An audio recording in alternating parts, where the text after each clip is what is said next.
तर काँग्रेस नेते राहुल गांधींच्या पुण्यातल्या छात्रों की गूंज कार्यक्रमावरनं भाजपने गंभीर आरोप केले आहेत। राहुल गांधींच्या कार्यक्रमाला गर्दी जमवण्यासाठी पैसे दिले जात असल्याचा दावा भाजपचे मुख्य प्रवक्ते नवनाथ बन यांनी केला। यासाठी त्यांनी काही व्हिडिओही पत्रकार परिषदेत दाखवले। राहुल गांधींचा कार्यक्रम छात्रों की गूंज नव्हे तर पैसों की गूंज आहे अशी टीका त्यांनी केली। तर पुण्यातल्या कार्यक्रमासाठी सोशल मीडिया इन्फ्लुएन्सर्सना प्रत्येकी 30 ते 35 हजार रुपये देण्याची ऑफर दिल्याचा दावा भाजपने केला। त्यांच्या आरोपांना काँग्रेसने उत्तर दिलंय। देश विकून खाणाऱ्यांना पैशांचे आरोप करताना लाज वाटायला पाहिजे अशा शब्दात काँग्रेसने भाजपला उत्तर दिलं। या कार्यक्रमामध्ये एका व्यक्तीला बोलवण्यासाठी जवळपास 3000 ते 3500 रुपये दिले जाणार आहे। त्यामुळे ही छात्रों की गूंज नाही तर पैसों की गूंज कार्यक्रम आहे। एका व्यक्तीला या कार्यक्रमात बोलवायचं, या कार्यक्रमामध्ये विद्यार्थ्यांचे बाईट घ्यायचे आणि ते सोशल मीडियावर प्रसिद्ध करायचे।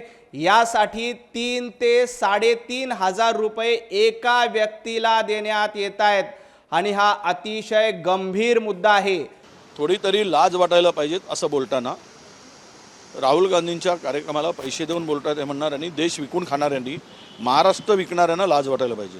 कोण लुटून खाल्लेला, कोणाकडे पैसा आहे हे सगळं करायला, आणि मुलं स्वतःहून येत आहेत। जे एक वातावरण पेटलेलं आहे राहुल गांधींच्या मागे, हा जो युथ मोठ्या ताकदीनं उभा झालेला आहे, त्यामुळे यांच्या पायाखालची वाळू घसरली। त्यामुळे असे बेताल आणि तथ्यहीन अशा प्रकारचे हे स्टेटमेंट करतायत। मला असं वाटतं की ही जी प्रथा आहे ती भाजपचीच आहे। मोदींची सभा असेल, अमित शहाची असेल, फडणवीसची असेल, त्यांना पैसे देऊन लोक गोळा करावं लागतात। हे आपण सगळं पाहतो, अनेक माध्यमातही आपल्याला ते पाहायला मिळते। तर मला असं वाटतं की त्यांची जी पद्धत आहे ती पद्धत काँग्रेसला लावून त्याला बदनाम करायचं काम ते करतात आहेत। दरम्यान बन यांच्या आरोपांची पडताळणी होईल असं मुख्यमंत्री म्हणतात। तर या आरोपांवरनं संजय राऊतांनी भाजपला टोला लगावलाय। 90% 95% मुली या काँग्रेस नेत्यांच्या कॉलेजेसमधल्याच त्या ठिकाणी त्यांना एंट्री मिळणार आहे। आता आमच्या नवनाथ बननी देखील काही पर्दाफाश केलेला आहे।